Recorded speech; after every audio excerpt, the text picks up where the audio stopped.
Alors, le changement climatique, de nouvelles maladies qui apparaissent, le besoin de produire toujours plus. On le sait, l'agriculture est vraiment à un tournant. Pour nourrir tout le monde, les vieilles recettes ne vont tout simplement plus suffire.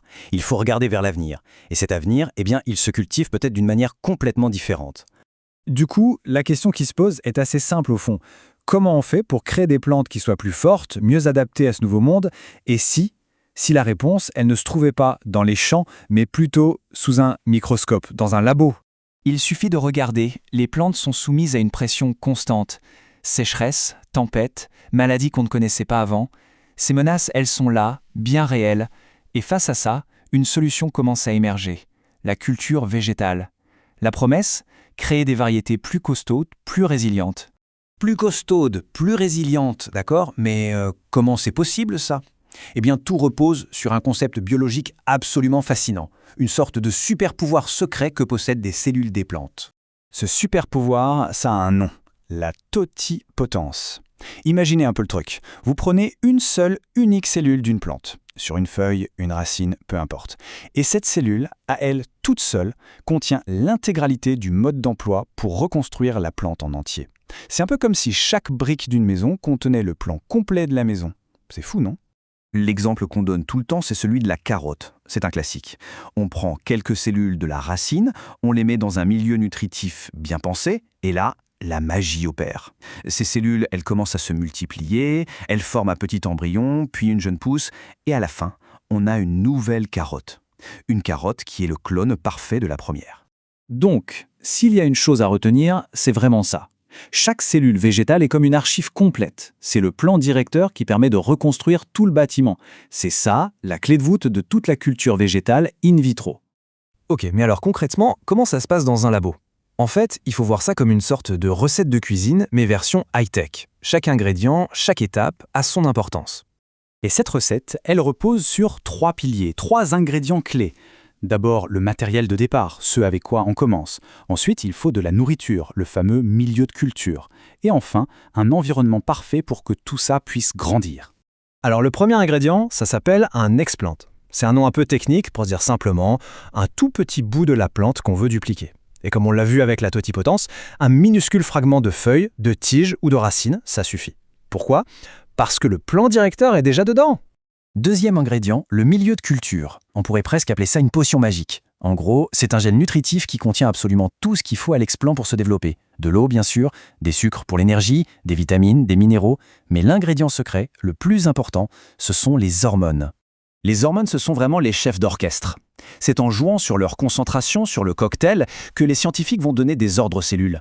Allez, on met plus d'auxine et hop, les cellules se mettent à former des racines.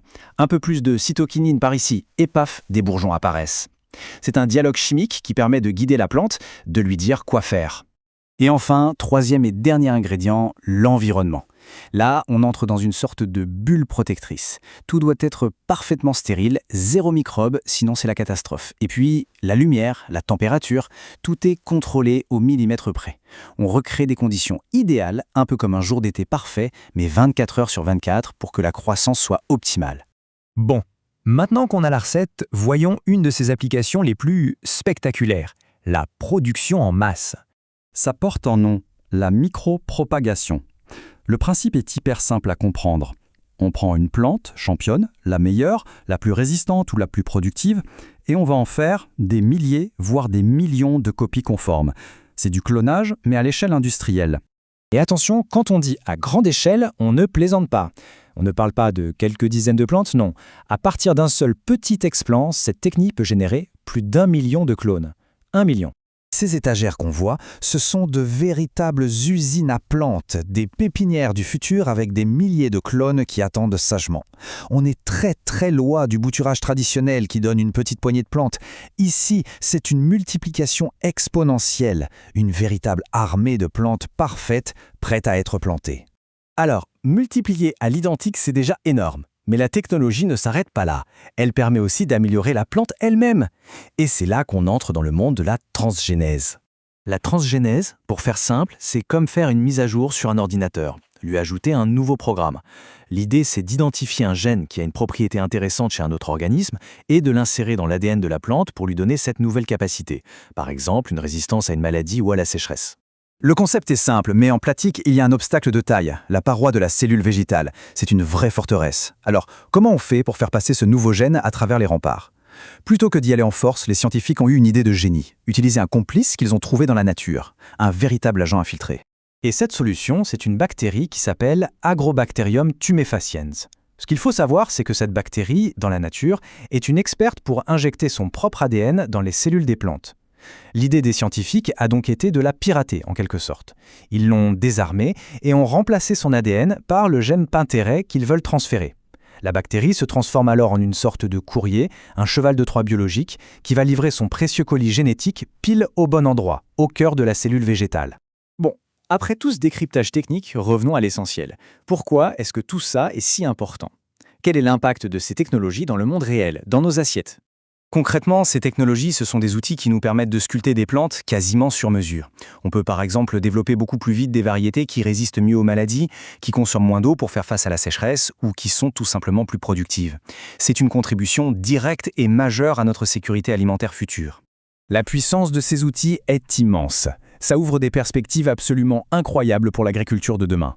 Mais ça nous laisse aussi avec une question fondamentale pour l'avenir.